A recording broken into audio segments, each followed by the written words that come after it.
Dans les rues de New York, au cœur des guerres sanglantes de la mafia italo-américaine, un homme va se forger une réputation aussi redoutée que légendaire. Surnommé Crazy Joe, Joseph Gallo devient l'une des figures les plus imprévisibles de la famille Colombo. Entre enlèvements, règlements de compte et lutte de pouvoir, son parcours incarne la violence et le chaos qui ont marqué l'âge d'or du crime organisé new-yorkais. Joe Gallo naît le 7 avril 1929 dans le quartier de Red Oak, à Brooklyn, dans la ville de New York. Il est le fils d'Umberto et Mary Gallo. Son père, impliqué dans la contrebande d'alcool durant la Prohibition, investit ensuite ses profits dans des activités de prix usuraires et ne décourage guère ses fils de fréquenter le milieu criminel. Joe grandit ainsi aux côtés de ses frères Larry et Albert qui deviendront eux aussi des figures du crime organisé. Contrairement à l'image populaire qui l'associe principalement à South Brooklyn, Joe Gallo passe l'essentiel de son enfance dans le quartier de Kensington, où sa famille possède et exploite un petit restaurant. Il fréquente l'école primaire locale avant d'abandonner ses études à l'âge de 16 ans, alors qu'il est inscrit dans un établissement spécialisé dans les métiers de l'automobile. Peu après, un accident de voiture lui provoque un traumatisme crânien qui entraîne l'apparition d'un tic nerveux. À cette époque, il commence déjà à fréquenter des individus qui deviendront ses proches associés dans le monde du crime. Ensemble, ils passent de longues heures dans les salles de billard et les commerces du quartier, où ils élaborent leurs premiers projets illégaux.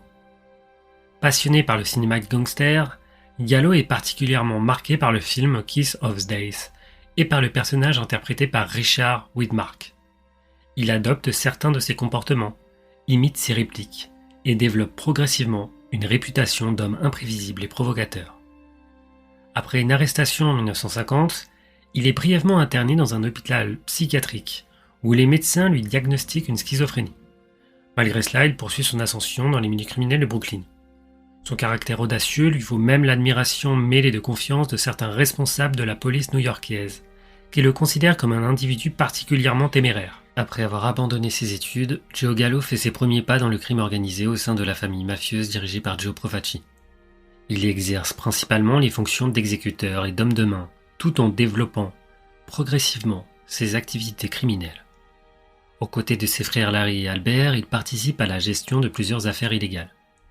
En plus des opérations de prix usuraires héritées de son père, il supervise des jeux de hasard clandestins, des paris illégaux, des extorsions et diverses activités lucratives liées au milieu criminel de Brooklyn. Son principal quartier général est installé dans un immeuble de President Street, surnommé le Dortoir, qui sert de base aux opérations du clan Gallo. Selon plusieurs témoignages, il aurait même gardé un lion domestique nommé Cléo dans le sous-sol du bâtiment, détail qui contribue à sa réputation déjà singulière. Au fil des années, Gallo étend son influence au-delà de Brooklyn. Il acquiert discrètement des intérêts dans plusieurs établissements nocturnes de Manhattan, ainsi que dans des ateliers du quartier de l'habillement, renforçant ainsi ses revenus et son pouvoir au sein de la pègre new-yorkaise.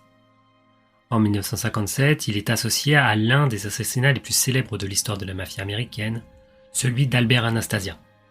Selon plusieurs récits, Joe Profaci aurait apporté son soutien à un complot visant à éliminer Anastasia, afin de permettre à Carlo Gambino de prendre le contrôle de l'organisation. Le 25 octobre 1957, Anastasia est abattue dans le salon de coiffure de Park Sheraton Hotel à Manhattan. Deux hommes armés font irruption dans l'établissement et ouvrent le feu alors qu'il est assis dans son fauteuil. L'identité exacte des tueurs n'a jamais été établie avec certitude. Toutefois, des années plus tard, Carmine Persico affirmera avoir participé à l'opération aux côtés de Joe Gallo. L'année suivante, Joe Gallo et ses frères sont convoqués à Washington devant la commission sénatoriale, chargée d'enquêter sur le crime organisé américain. Face aux questions des enquêteurs, les frères Gallo se montrent peu coopératifs et refusent de fournir des informations utiles sur les activités de la mafia.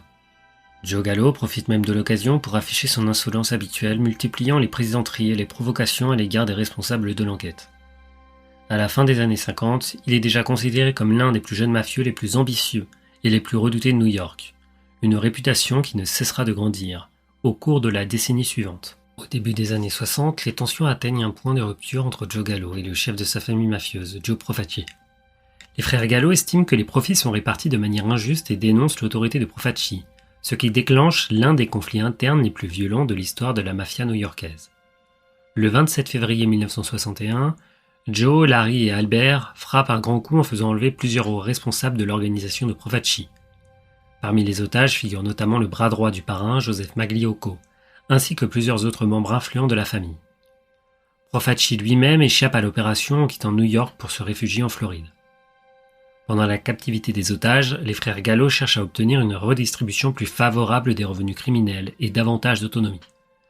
Joe Gallo envisage même d'exécuter l'un des prisonniers afin de renforcer sa position dans les négociations, mais son frère Larry s'y oppose. Après plusieurs semaines de discussions, un accord est finalement conclu et les otages sont relâchés, sans effusion de sang. Cette paix est toutefois de courte durée. Profaci n'a aucune intention de respecter durablement les engagements pris. Quelques mois plus tard, il ordonne l'élimination de plusieurs membres du clan Gallo. L'un de leurs proches associés est assassiné, tandis que Larry Gallo échappe de peu à une tentative d'étranglement, grâce à l'intervention inattendue d'un policier. Cette trahison provoque l'explosion ouverte du conflit. Les frères Gallo considèrent désormais Carmine Persico comme un traître, estimant qu'il a changé de camp pour soutenir Profaci. Ils lui attribuent alors le surnom de The Snake, le serpent. La guerre mafieuse qui s'ensuit plonge Brooklyn dans une spirale de violence.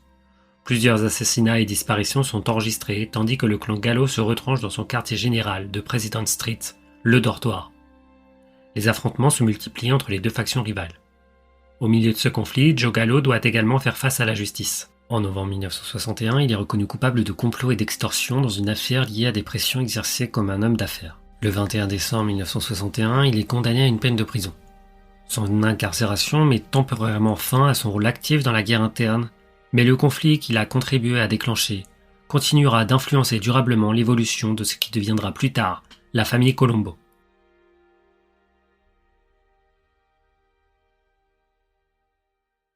Durant sa peine de prison, Joe Gallo est incarcéré dans plusieurs établissements pénitentiaires de l'État de New York, notamment Green Haven, Attica et Auburn. Malgré son emprisonnement, il reste une figure connue et controversée du milieu criminel new-yorkais. En 62, alors qu'il est détenu à Attica, un événement inattendu attire l'attention des médias. Ses frères, Larry et Albert, accompagnés de membres de leur entourage, interviennent lors d'un incendie dans un immeuble de Brooklyn. Ils parviennent à sauver plusieurs enfants et leur mère d'un bâtiment en flammes. Cette action spectaculaire leur vaut brièvement une couverture médiatique positive, contrastant fortement avec leur réputation criminelle. Pendant son incarcération à Green Haven, Gallo noue une relation avec Leroy Barnes, un important acteur du trafic de stupéfiants à Harlem. Gallo lui prédit l'ascension des gangs afro-américains dans le contrôle du marché de la drogue et lui donne certains conseils sur l'organisation d'un réseau criminel structuré. En 1964, Gallo envisage également une action en justice contre le département des services pénitentiaires de l'État de New York, affirmant avoir subi des traitements abusifs de la part des gardiens de prison. Il dénonce notamment des représailles liées à des choix personnels, ce que l'administration pénitentiaire conteste en le décrivant comme un détenu provocateur et difficile à gérer. Transféré par la suite à la prison d'Auburn, Gallo adopte un comportement plus calme et développe de nouveaux centres d'intérêt. Il se met à la peinture, s'intéresse à la lecture et occupe un poste dans un atelier de menuiserie en tant qu'opérateur d'ascenseur. Malgré son statut de détenu, il conserve une certaine influence et une réputation ambiguë, oscillant entre violence passée et comportement discipliné en prison. Lors d'une émeute pénitentiaire, il intervient pour sauver un gardien grièvement blessé. Un geste qui lui vaut même un témoignage favorable lors d'une audience de libération conditionnelle. D'après certains témoignages, d'autres détenus, Gallo était un homme intelligent et verbalement brillant, capable de passer d'une analyse culturelle sophistiquée à des descriptions extrêmement violentes avec la même aisance. En mai 1968, alors qu'il est encore incarcéré, il apprend la mort de son frère Larry, décédé des suites d'un cancer, marquant une rupture personnelle importante dans sa vie familiale et criminelle. Pendant l'incarcération de Joe Gallo, la famille mafieuse Profaci traverse de profonds bouleversements. Le 7 juin 1962, le parrain historique Joe Profaci meurt des suites d'un cancer. À sa mort, le pouvoir passe à Joseph Magliocco qui poursuit immédiatement le conflit contre les alliés des frères Gallo. La violence continue dans les années suivantes et plusieurs tentatives d'assassinat sont perpétrées dans le cadre de cette guerre interne. En 1963, des négociations entre différentes familles mafieuses aboutissent finalement à un accord de paix entre les factions rivales. Mais Joe Gallo, toujours en prison à ce moment-là, considère que cet accord ne le concerne pas puisqu'il n'a pas participé aux discussions. Peu après, la commission, l'organe de direction de la mafia américaine, découvre que Magliocco a participé à des complots visant à renverser l'ordre établi. Il est alors contraint de quitter son poste et Joseph Colombo est désigné comme nouveau boss. La famille prend officiellement le nom de famille Colombo, marquant la naissance de la famille Colombo. Cependant, Colombo attire rapidement l'attention du public en fondant la Ligue italo-américaine des droits civiques, une organisation qui lui apporte une forte exposition médiatique mais crée des tensions avec d'autres figures du crime organisé, notamment l'Alliance Gambino. Le 11 avril 1971, Joe Gallo est libéré après plusieurs années de prison. À sa sortie, il apparaît profondément affaibli physiquement, ayant beaucoup changé par rapport à sa jeunesse. Malgré cela, il commence progressivement à fréquenter des cercles plus mondains à New York et attire l'attention de personnalités du monde du spectacle. Peu après sa libération, des représentants de la famille Colombo le contactent pour tenter de négocier une nouvelle trêve. Joe Gallo rejette toutefois l'idée d'être lié par les anciens accords de paix et réclame une somme importante pour mettre fin au conflit, ce que la direction Colombo refuse. Le 28 juin 1971, lors d'un rassemblement public organisé par la Ligue italo-américaine des droits civiques à Columbus Circle, Joseph Colombo est grièvement blessé par balle par un homme armé. L'assaillant est immédiatement abattu par les gardes du corps de Colombo. Bien que l'enquête conclue officiellement à l'action d'un tireur isolé, plusieurs membres de la famille Colombo soupçonnent Joe Gallo d'être impliqué dans l'attaque, alimentant encore davantage les tensions déjà explosives au sein de la mafia new-yorkaise. Le 7 avril 1972, vers 4h30 du matin, Joe Gallo entre dans le restaurant Humberto's Clam House, situé dans le quartier de Little Italy à Manhattan, afin de célébrer son 43e anniversaire entouré de sa famille et de ses proches. Il est accompagné de sa sœur Carmela, de sa femme Sina, de sa belle-fille Lisa, ainsi que son garde du corps Pete the Greek Diapoulas et de la compagne de ce dernier. Plus tôt dans la soirée, le groupe avait assisté à un spectacle au Copacabana en compagnie de l'acteur Jerry Orbach avant de se rendre au restaurant. À leur arrivée, Gallo et ses proches s'installent à 2 tables, Gallo et Diapoulas étant positionnés dos au mur. Plusieurs artistes invités ce soir-là déclinent l'invitation à les accompagner, un choix qui, selon certains témoignages, leur aurait peut-être sauvé la vie. Selon une version des faits rapportée plus tard par certains témoins, un associé de la famille Colombo, Joseph Luparelli, aurait aperçu Gallo dans le restaurant et serait immédiatement parti prévenir d'autres membres du clan. Il aurait ensuite participé à la mise en place d'une opération de représailles impliquant plusieurs hommes armés venus attaquer Gallo en raison de tensions internes au sein de la famille Colombo. Toujours selon cette version, plusieurs hommes entrent dans le restaurant et ouvrent le feu sur Gallo avec des armes de poing. Gallo tente de réagir et de se défendre, mais est touché à plusieurs reprises, notamment dans le dos et les membres. Malgré ses blessures, il parvient à se relever et à se diriger vers la sortie, s'effondrant finalement dans la rue, où il est transporté à l'hôpital, où son décès est constaté, peu après son arrivée. Une autre version, également débattue, attribue l'assassinat à un tueur isolé, possiblement lié à d'autres réseaux criminels, mais aucune conclusion définitive n'a jamais été confirmée. Les enquêtes policières et les témoignages restent contradictoires, alimentant plusieurs théories concurrentes sur l'identité des responsables. Des années plus tard, plusieurs hypothèses continueront d'être évoquées. Certains impliquant des figures du crime organisé comme Frank Sheeran ou Russell Bufalino, mais aucune preuve irréfutable ne viendra jamais confirmer cette version. La mort de Joe Gallo marque ainsi la fin d'une figure emblématique et controversée de la mafia new-yorkaise, dont la vie a été marquée par les conflits internes, la violence et les luttes de pouvoir au sein de la famille Colombo. Les funérailles de Joe Gallo se déroulent sous une forte surveillance policière. Lors de la cérémonie, sa sœur Carmela profère des menaces de vengeance au-dessus du cercueil ouvert, annonçant des représailles sanglantes contre ceux qu'elle considère responsables de sa mort. Dans les jours qui suivent, une tentative de vengeance est organisée contre des membres supposés de la famille Colombo. Un tireur envoyé depuis Las Vegas est chargé de viser des figures rivales dans un restaurant de Manhattan. Cependant, ne parvenant pas à identifier correctement ses cibles, il ouvre le feu sur des clients innocents, faisant plusieurs victimes, dont 2 morts. Cet incident provoque un choc important et aggrave encore les tensions internes au sein du clan.